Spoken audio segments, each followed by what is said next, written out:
Welcome back, everyone.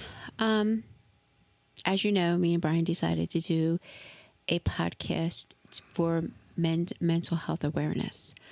The segment on it,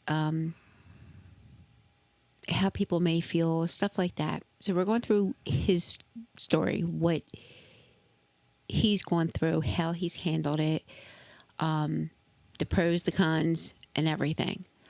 Understand that this is not a medical show. We're just giving his story. We want to bring awareness to it so everyone knows that if they're dealing with something, they're not alone and it's okay to talk about it. Keep in mind that some of this stuff is probably not suited for kids. It's a lot of adult content. Plus, his language is a little bit on the colorful side. And if you're easily offended, you might Fuck off. you, you might want to exit stage left. So we've kind of covered a bunch of stuff, as you guys will see in previous episodes. One thing I wanted to talk to you about today is getting medical care with your anxiety, your mind constantly going. And I know there's been times where you've had to cancel numerous appointments and reschedule. There's time constrictions on what time you can go, if traffic's going to be bad, how long it's going to take you to get there. We'll dive deeper into that, but how do you think this has affected your medical treatments? Oh, it's why I have all the physical health issues and stuff that I do.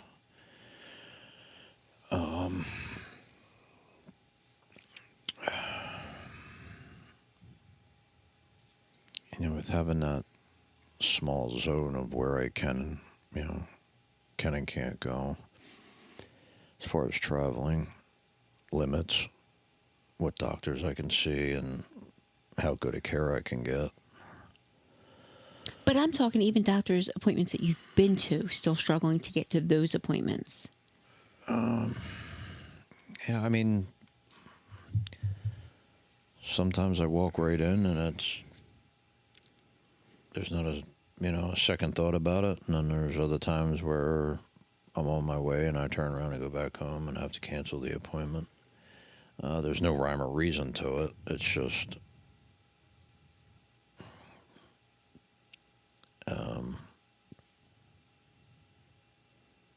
however that day is. So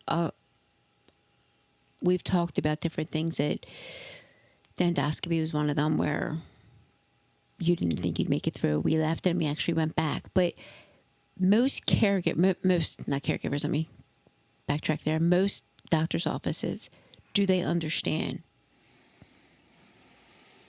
Some, yes, no, maybe.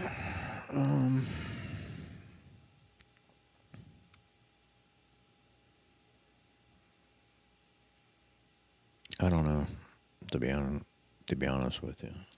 I mean, you can tell them, and it can be in your records, but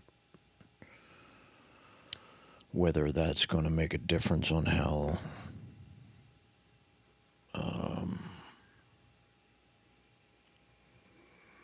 much they put up with of me not, me canceling. Most of them want 24 hours. 24 hours before the appointment, I'm fine. 12 hours, I'm fine. 4 hours, probably fine. It's within that 2 hours prior and sometimes leaving the house to where it goes. Like, nope. Have you had an office that you can say stuck out that was really better than any of the other ones? More understanding, more compassionate, maybe more.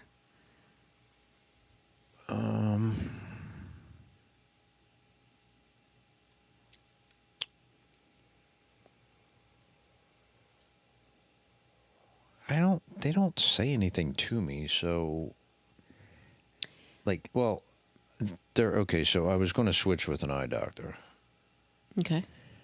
and didn't make it twice. And then the next time that I had called,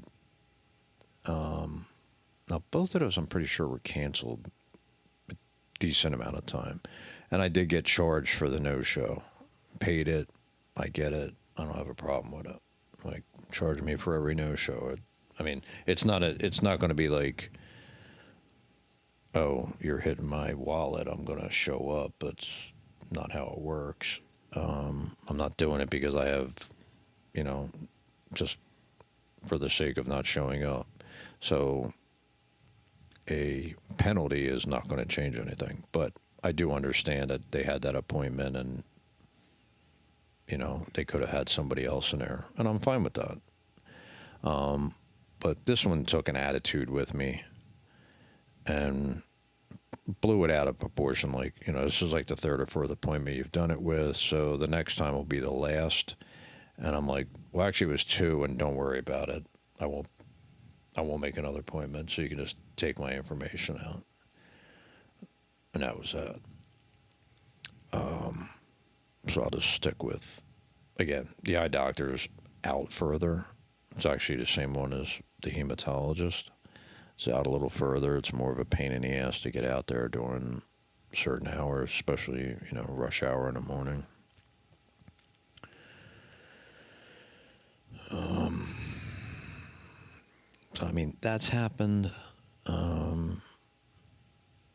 Now, we're going to say today, but by the time this is seen, it's probably been maybe months. But I had a dentist appointment this morning. Mm-hmm. I had canceled this appointment 2 or 3 times. No, one other time. I'm pretty sure it was at least twice. I only knew of one time. So I don't know. Maybe you must not have told me about the other appointment because you had asked me to go to the other one. So I think there was one before that. Mm. But anyway, I literally, so my sleep's pretty out of whack. So for whatever reason, I woke up, I was up for a couple hours, and then I fell back to sleep for another 5 after sleeping for 8. And I have no idea why. Maybe I was just comfortable, or I don't know. Woke up about 2 hours before I would have had to leave. I was all right at that moment, but within about a half an hour, I was like, what if I got to go to the bathroom, or what if they want to yank teeth, or what if they're going to, And trust me, I have no fear of the dentist or doctors or procedures. Prior to this, I had a cyst removed from over my left eye, and they actually were able to cover everything but my eye and put a mirror up on the ceiling. Or they didn't cover the right eye, so I could actually watch them do it. Now this was like at a plastic surgeon's office, and this was when I was like 15 or 16.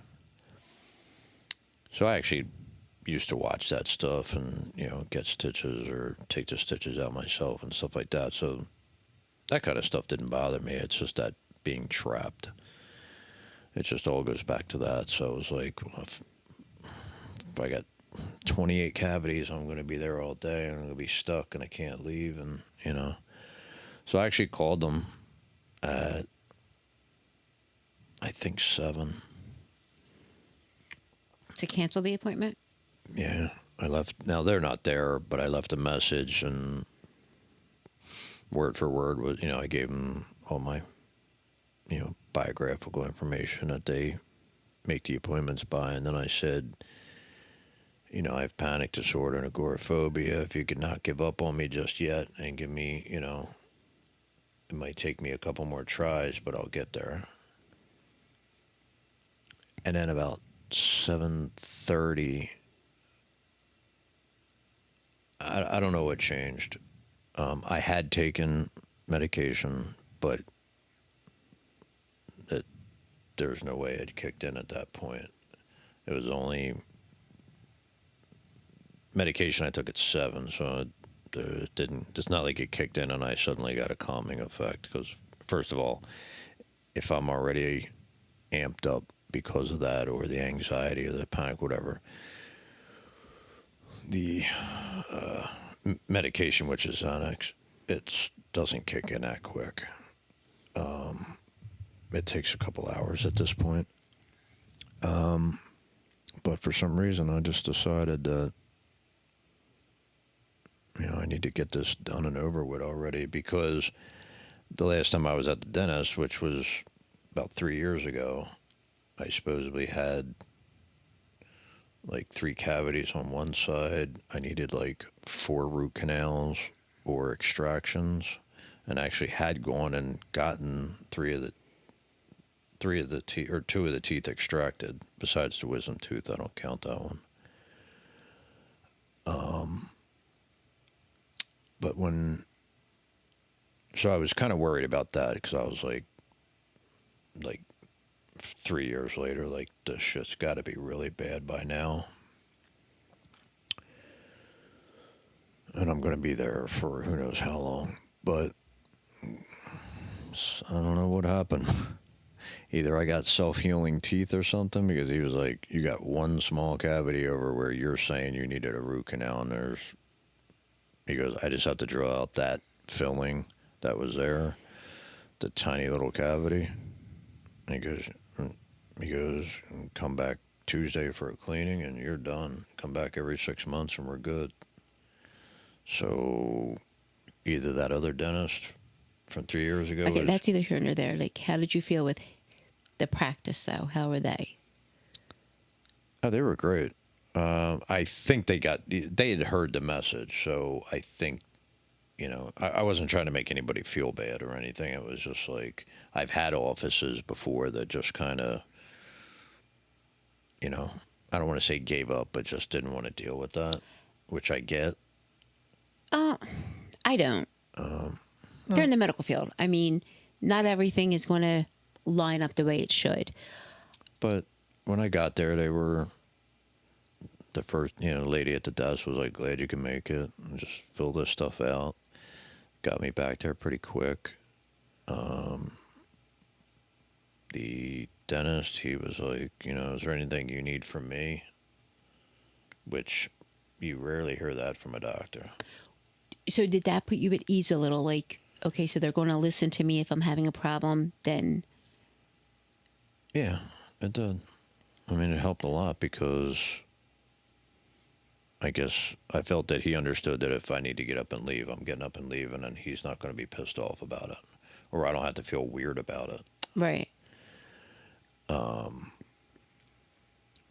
yeah, we weren't even there an hour total. Did all the x-rays. They put one filling in and rescheduled. And I think that's a huge thing. I think people need to understand, when you can't commit to something, it's not because you don't want to. It's because you'll commit, but it doesn't guarantee that you're going to be able to make that, because you don't know what kind of day you're having. It's no different than somebody who, say, has a medical condition. They have a flare-up. They might not be able to make something. Because yours isn't visible, it doesn't mean it's any less significant. Yeah, one of the big ones was, like, my primary cares. Once I go and I know, a lot of them are once I go and know what's going to happen and what's going on, it's not that big of a deal. I could still have my bad days, but like that one's nothing. You're in and out of there in 15 minutes. Like, come in, check vitals. You need any refills, anything new going on, how's the search for therapy, stuff like that, and then, or, what I want a physical once a year where, they do the full blood workup and, all of that, but that always comes back, everything, perfect. So, Minus a blood disorder. The one office that I would say that was the most problem is like hematology, and not the specific office, but because I don't know from, when they were there, the other office that was close, I could go in anytime I want. It was kind of like a standing order where I could just, hey, I'm going to come in and get my numbers checked. And they would just say, yeah, come on in. We, if they're high, we don't know if we can get you in for, phlebotomy, but you can get your numbers checked anytime you want. And most of the time, if they got me in for phlebotomy, and, and I knew you go that many times for over 2 years, you develop a relationship with the nurses, the techs, Right. The front desk, and those, and even those at the front desks, and like the one lady was kind of like a patient advocate. I mean, she would, anytime that like phlebotomy was giving me any crap about taking up time, she would go, "Oh, really?" and walk me over. And Are you talking about the one that was in like the closet office, or the one that was in the actual doctor's office? the one in the closet office was cool. Yeah, she was great. She was She like, ended up retiring, but because of all the changes that was happening. Yeah. but she was cool. But no, there was another lady over in the office. It might have been the office manager. Older woman. Yeah. Yeah. Yeah. So And she's she would be like, "Oh, really?" and just come walking around and like grab my arm, and she's like, "Come over with me." yeah. And then she's like, "Here, sit here a second. You don't want to hear this." And she would you would hear something going on, and then all of a sudden that phlebotomist would come over and be like, all of a sudden her tone changed, and like, "You need any crackers? You want water? We'll set you up and we'll get you out of here." So yeah, she's been. Let's see, 99, 2000. She's been there since at least 2000.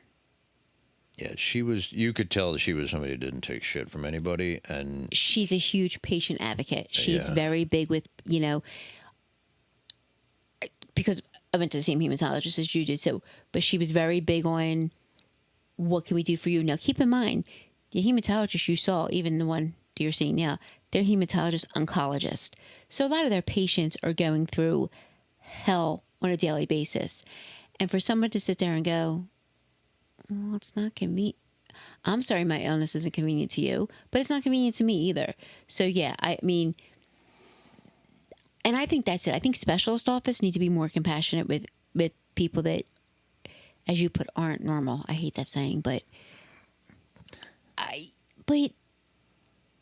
oh, because a lot of people can just walk in, get their stuff done, have a good day, and walk on out. Well, and those same people, that's not me. okay, but those same people can have an appointment at 11 o'clock, get up at 7 o'clock, feel fine, all of a sudden 10 o'clock, end up getting sick. They got to cancel. It's not their norm, but it happens. And Well, and I was kind of comparing the two offices, because this one, you can't do that now. You can't just like, "Hey, can I come in and get my numbers checked?" No. yeah, we're going to. They want you to see the doctor. They want you to have an appointment with the doctor, as opposed to just coming in and get your numbers checked. And then if they're high, you'll have to come back another day for the phlebotomy. And I'm like, and same thing with both the phlebotomy part of it. They're called fusion centers. Both of them, there's never anybody in them. But their main complaint about me coming in the morning was I'm taking up seats. And I'm like, Okay. there's nobody here. What are you talking about? So I'll explain why. Your phlebotomy takes how long, approximately? From the time they stick the needle in till 15 minutes. Okay, somebody who's going through chemo takes about 6 hours. But they're not there. The days you're there, they might not be. And it may be that they were scheduled, but they were sick or their numbers were off and they couldn't get chemo. Okay, but that I can understand. But you're talking about the first hematology or fusion center. I was there every month for almost 2 years. Mm-hmm. It was me and one other person every time. It didn't matter if it was On that side, what about the other side? empty. There was never anybody there first thing in the morning. Ever. That's why I bitched. That's what, I mean, it got into like verbal altercations with these people because I'm like, the one just did not want me there. Did Like, she know you? no, Oh. she just felt like I don't know if it was, well, you don't have cancer. Well, technically I do. It's a blood cancer, so why don't you learn what you're dealing with? Yeah, I mean, It's not a traditional, I need chemo and radiation, but it's, you look it up, it's a blood cancer and it's in the leukemia family. So shut the fuck up.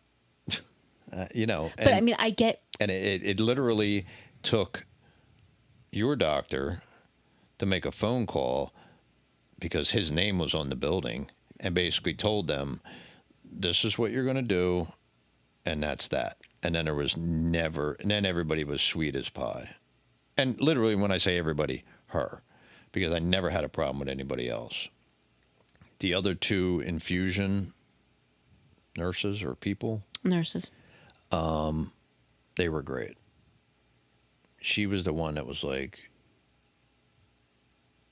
you're taking up, if you could come at like 2 in the afternoon, I'm like, you close at 2.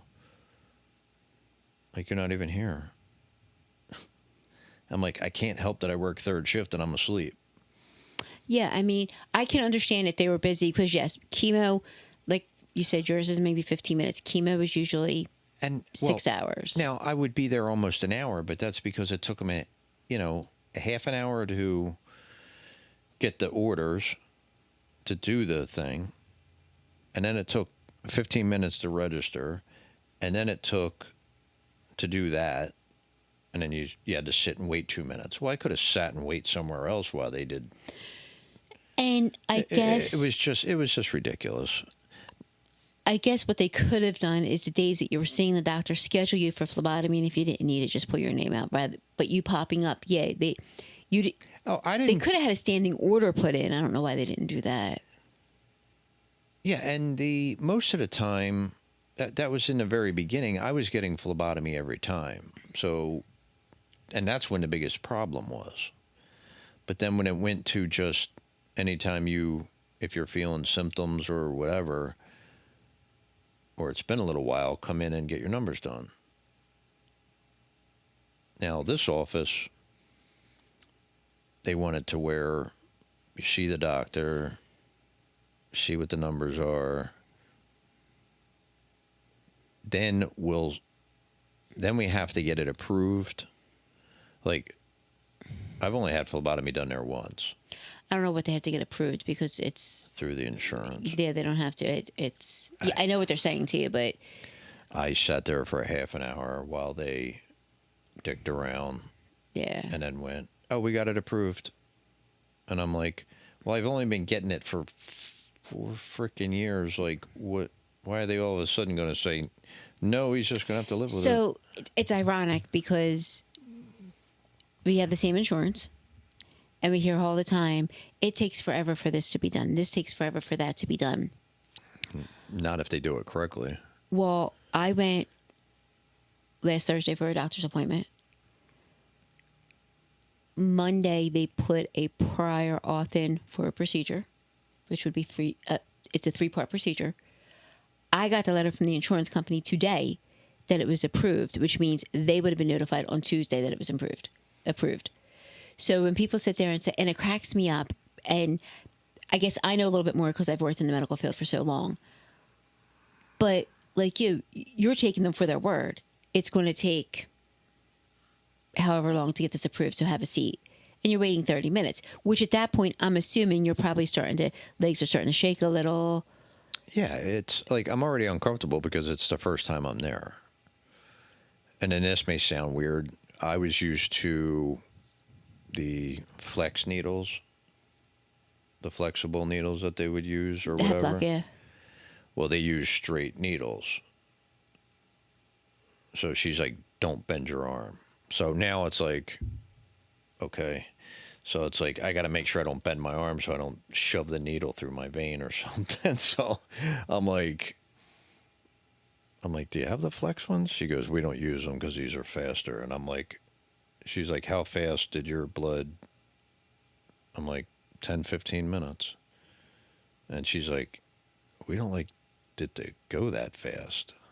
I'm like, why? What's going to happen? She goes, then you're at a higher risk of passing out or You can get lightheaded, yeah. late. And I'm like, I said, it hasn't happened in 4 years, so I don't think it's going to happen now. And she was like, I'm not going to give you the ball to squeeze because I'll sit there and just squeeze it and watch how fast the blood comes out. And it still took 15 minutes, same amount of time. And she was shocked. I was like, I drink like 4 or 5 bottles of water before I come here, and I'm drinking one now. So my blood's got plenty of fluid in it. So it's not as thick as you think it's going to be. They are right. They're straight needles rather than the flex ones do flow a little faster. Now, when I go back this time, I'm going to tell him, be like, look, my arm was hurting for like a week after that. So I don't know if it was a needle or you. Maybe you just aren't great at it. You might not want to say it that way. I'm just saying. I'll just say, I don't know if it was the needle, but I've never had my arm sore for like 5 to 7 days. Do you remember what color the needle was? No. I was just gonna. I'm trying to try to say what gauge it was, but you don't know the color, then it doesn't matter. From what I remember her saying, they're larger gauge. But it's, again... Larger to her could be an 18. She was like, you got to keep the gauze and the whatever on for like 4 hours. And I'm like, I get home, take it off, throw it in the trash, and go to sleep. Yeah, like larger to them might be... But... like an 18 compared to a 22 or 23, but... as far as other... dermatology has been a problem. Which I'm hoping we can rectify because I just found 3 that accept your insurance that are local. And again, we're talking about how it affects that situation. And again, there's spots in the city that I could go to. Like, there's a couple that would be really easy and I could get in quick. I don't go in the city. Right. So, and that's why I said, so I found that 3 out here. So it's like not everybody else's fault. And I'm also going to say it's not my fault. It's the hand you were dealt. It's the panic disorder. It's, I do the best that I can with what I've got to work with. And, And that's the issue we're having with therapy. Right. Yeah. It's the location. And I think people have to be a little bit more understanding in the aspect of, I want help. I want to try to get help. But in order for me to succeed in doing this, you need to help me. How can you help me so I can succeed if me getting to you is part of my problem? Especially like therapy. Like I'm seeking help with therapy. But where you're offering me therapy, I can't get to because of my condition. How can you get the two to align? And then I'll get some pushback with that. It's like, well, that's what we got. And you can hear it in their voice. Like they're a little like pissed off that, well, if you need help, then you go there. And it's like, that's not how it works. Right. That's like, not everybody can just, it's not how it works with me. It's not that I don't want to go there, wherever it may be. I can't. It's not that I don't. It's I can't. There's a big difference. It's funny. The one lady I spoke to, out here, the person she had available wasn't accepting your insurance yet. They didn't do the whatever. And she said, but we have somebody, and the other person was, I think, out in, I want to say Bryn Mawr. It was a hike. And I was like, I don't think he'd be able to make that at those hours. It's just not possible. And she's like, I understand that. She goes, now they had like 4 new therapists come in that were going through the credentialing with the insurance. Now, my other issue, like real quick with that is, it's not, like even if it was, say, media, that's, without traffic, 15, 20 minutes max. Just because I got out there the first time, the second time, and the third time doesn't mean I'm going to make it the fourth, the fifth, Right. and then they start getting pissed off and you're missing a point. It's like, trust me, I get it. I don't, again, I'm not doing it to screw with you or just because I don't feel like going that day, I'm assuming therapists might be a little bit more understanding. I'm assuming. I don't know. I would think that they see you making the effort, then they're like, okay. And I think that's why a lot of people went to telehealth. Well, I've told them, I'm like, I was kind of against virtual because I'm like, you need to be able to read body language and all that. And how are you doing that when all you can see is like my shoulders and my face? Like there's other things going on. Like sometimes my knee, like my legs will bounce. I'll get fidgety with my hands. I know a big one is biting my lip, Yep. which drives you nuts. And I don't even know I'm doing it. I've probably done it on here. And you shake, your hands shake. Yeah, so if you're not seeing that, are you getting the whole picture? But then I went, you know what? But okay. For right now, I'll take the selfish route, and it's just for me to talk and get the crap out or whatever. And if I get some feedback from them that is semi-helpful, then great. If not, well, whatever.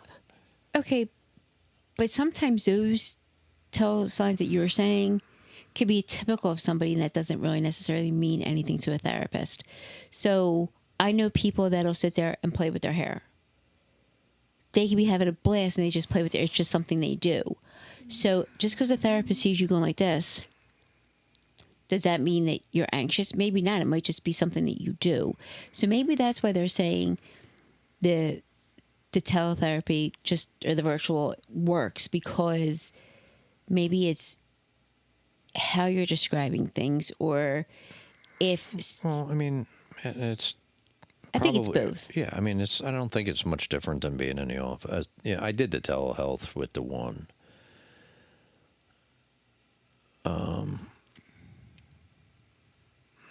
I don't know. I guess I'm still a little old school where it's you go into the office and blah blah blah. But I did a telehealth dermatologist appointment. it's a little different. So it felt so weird. Like it's when I had the rash, and I had called when like I was breaking out and everything, and she's like, "Can you show it to me?" And she's like, "All right, can you turn the camera this way and show it? Can you do that?" And I'm like, "This just feels odd. Like it's not a skin check. I get that, but," and she's like, Man, what if I have some kind of skin condition on my ass? Am I supposed to turn around and drop my drawers in front "Drop of them." I guess I don't know. Here, look at that. Just for the record, mine was not there.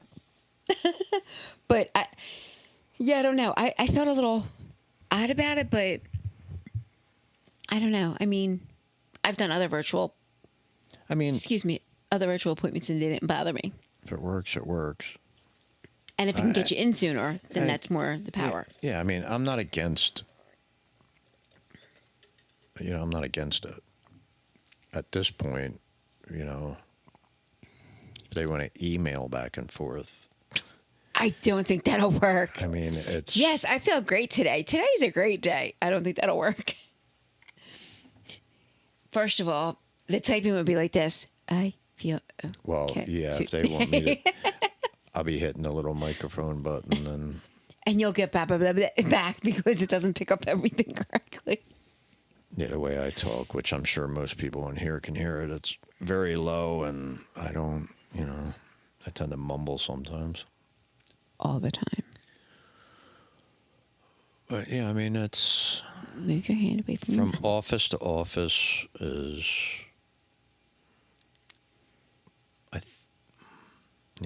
remembering back for as much as I can. I think there's some of the people that are at the front desk that should retire or get a job working Walmart. No, not working with people at all. Even Walmart people. Like, go do billing in the back or something. Just don't deal with patients because you suck at it. Yeah, I agree with that. I mean, there's doctors that suck at it. I'll go back to when you had your appendicitis. I'll go back to my hematologist before the one I have now. The Sucked. second one you had there. Okay, yeah. But no, I'm talking about with the panic and the anxiety. Like when you had your appendicitis, Oh, yeah, I know. that doctor was horrendous. And I had been going to that hospital for years. So were you. And first of all, I'd never seen her there before. But just her, like, I'm big on patient care. Patient care and the way you speak to patients to me is that's your paycheck. And not even your paycheck. It shouldn't be about the money. That is why you got into what you got into. I mean, the first part of it's do no harm. And you got somebody who's got panic disorder and anxiety and everything, and you just go right in and go, hey, you need emergency surgery. Thanks. Way to break that in nice and easy. I mean, the nurse was amazing. Or say something to you outside in the hall, or have them come in and go, hey, we just want to start an IV and get that shit flowing. Because like I said, within 5 minutes, you could have told me you were cutting my head off, and I would not have cared. I'd been like, go for it. Ironically, though, I had to say something for them to get the meds on board to calm you down. I was like, can we start an IV and give them something that'll calm them down? Well, they got that shit going pretty quick from what I remember. After I said they weren't going to, yeah, because you didn't even have an IV in yet. And I didn't care about the blood test. Put something on board, then start the blood test. Like, Once they got the shit on board, I don't remember anything else. I don't remember any blood work. yeah, like they pushed that, then they got your blood work, then they got you situated. The surgeon came in to talk to you. Yeah, I mean, I've had other little interactions with whether it was an ER doctor or, the one place I've never had an issue that I can remember is like if you go to urgent care. They've all seemed to be pretty. What? COVID, when you had COVID. I didn't have a problem with the girl that was doing the test. I had a problem with the idiot doctor who never told me the results. That was my problem.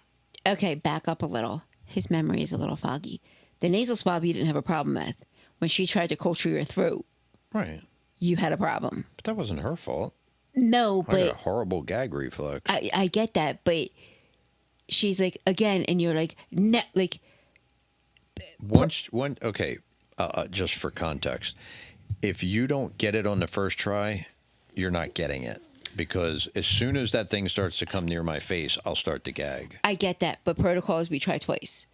And Oh, well, she tried twice. She failed. no, she tried once and you couldn't even, your mouth wouldn't even open the second time. No. But yeah, I think. Did I or did I not tell her she's got one shot at it? Yeah, well, even when we were at the ER before, you were fine with it.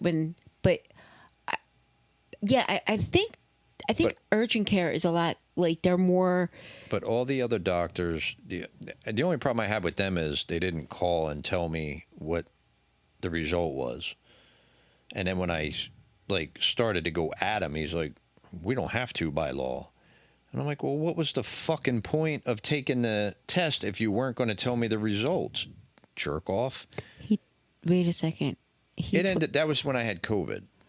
I understand. He told you that they didn't have to by law? Yeah, they said we don't have to notify you anymore. And I'm like, well, then it ain't that contagious then. I'm not even worried about COVID. If any test comes back abnormal, they're supposed to notify you. If it was strep, were they going to tell me or no?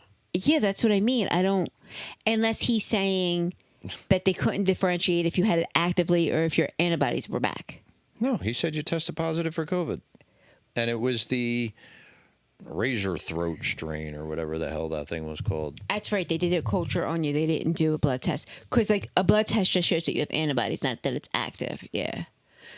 But That's crazy. We don't have to notify you. yeah. That's nuts. And he had an attitude about it. I was like, you can go fuck yourself. But other places that I've gone for other ones, the urgent cares, I think I prefer them over an ER. Because some of the ER doctors that I've had to deal with, I've wanted to punch in the face. And it's almost like, if you hate this fucking, to go do something else. If you're doing it because you have to, and you knew going into med school that you were going to have to do, what do they call it? House round, or what's the term called? Residency? Yeah, whatever. Yeah, it's not rounds. Rounds is when they go and see you in the hospital. But most ER doctors aren't doing residencies because we don't have any teaching hospitals around here anymore. They're usually full-fledged ER doctors, which is even scarier. Then they shouldn't be getting pissed off when somebody comes into the ER. You saw what I went through in April. It's ridiculous, but I have a mouth on me, where when you're sick, you're just you invert in, like you don't want anyone bothering you. No, I either want them to tell me what the problem is or shut the fuck up. And unfortunately, that's not always feasible. But I get what you're saying. But no, I get it. I mean, medical treatment. I mean, I've made it like the one in 2019 with the hives that were just popping out all over the place and all that issue. And then my allergist couldn't figure it out, had no idea what was going on. Allergist / immunologist. They had done everything they could and sent me out to this dermatology place, which was about a half an hour away with traffic. And that's the one where I had the real problem with them. And they did the whole thing and they biopsied, and that's where they found the basal cell carcinoma, and I think that was it.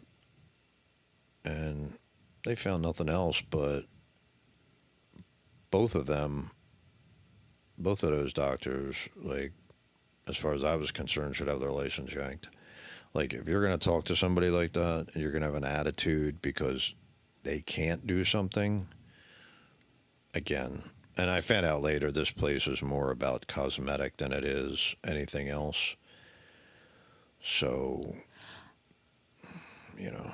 I wonder, though, if you are, this is going to sound horrible, but if you're more hypersensitive to the way they're talking, could you think that they're judging you about your condition and you not being able to do certain things? No, and they're flat out getting pissed off because I can't do the specific procedure they're talking about. Who the fuck are you to get pissed off at me? That's what I'm saying. Like, what makes you think that they were getting pissed off, like, by what they were saying? Like, I'm wondering if two people were sitting there. They got mad. Again, that's your perception. If two people were sitting there, would they both see the same thing? That's what I'm wondering. Yeah, because I'll try and, okay, this is out of context, but they explain, here's what you have to do. And I said, well, I can't do that. Pen hit the table. Well, that's how it has to be done. I said, well, I mentally can't just sit there for 4 hours with an open wound waiting to see if you got it all or not. I said, can you, like, medicate me? So, no. I said, there's no, you can have your doctor call in a Valium. I'm like, well, I don't take Valium. She's like, well, I don't know what to tell you. And I said, well, I can't do it. Well, then I don't know what to tell you. Then don't get it done. Because that's how it's getting done. And I went, well, I can't. Well, then, and she got up and left. And the other one's like, you don't really have a choice. You had. I was like, sure I do. Watch. And I got the fuck up and left.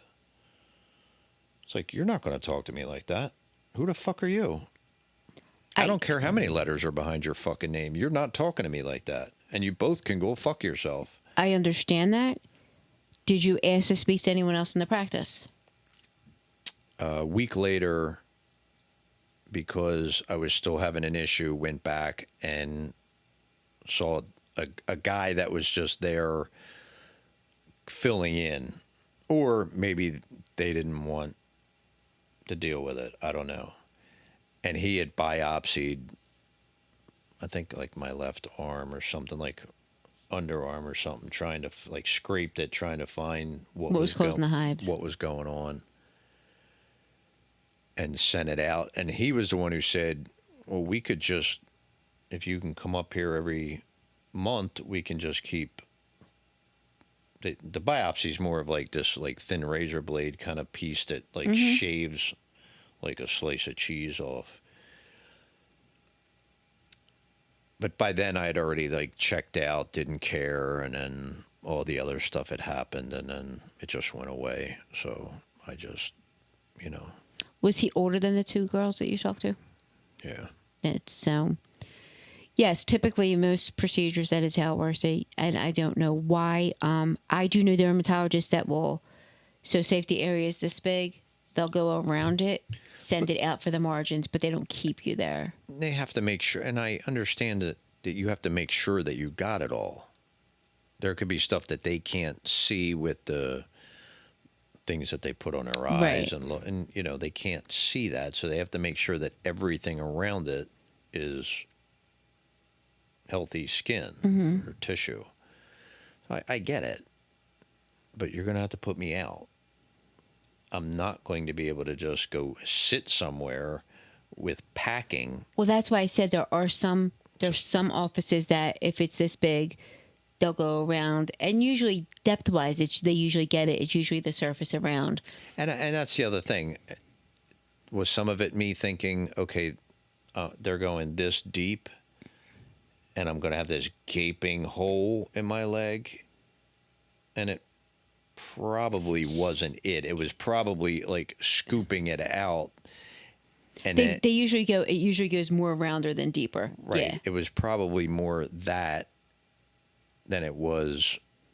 You know, I'm picturing the hole that I had in my leg when I was 9, and like sitting there while you're packing it, and I'm like, for 4 or 5 hours, like, And it could be both. what am I going to do? Watch the Star Wars trilogy? The communication between all of you, and granted, their presentation was horrible, but I also think some doctors need to explain things a lot more depth, but simpler. Well, yeah, make it dumb it down for me, or just explain that you're not sitting there with a hole in your leg. Because I said that, I'm like, I can't just sit there with a hole in my leg with packing, and that's like the pencil got thrown, and you know the attitude started. So you know that kind of shit is probably why I haven't been back to dermatology since. Well, no, it's because you can't get an appointment that's feasible for you. Yeah, I mean, That's why you didn't go back there. I get that. no, But yeah, and I could go back there easily, but I'm not. But yeah, I mean, yeah, it definitely. puts a bad taste in your mouth. Well, I'm just saying, with the panic disorder and all that, it definitely makes it difficult to get to appointments. Mainly because, and it goes back to other episodes where if I plan it, it's going to be a problem. It's like a self-fulfilling prophecy. It's almost guaranteed it's going to be a pain in the ass to actually get it done. And I'm wondering how much of that. I would probably say 90% is you psyching yourself out on that one. Oh, yeah. That's Yeah. what I just said. It's a self-fulfilling prophecy. It's just shit's going to go bad, so guess what? Now you feel like shit, and it's starting to go bad.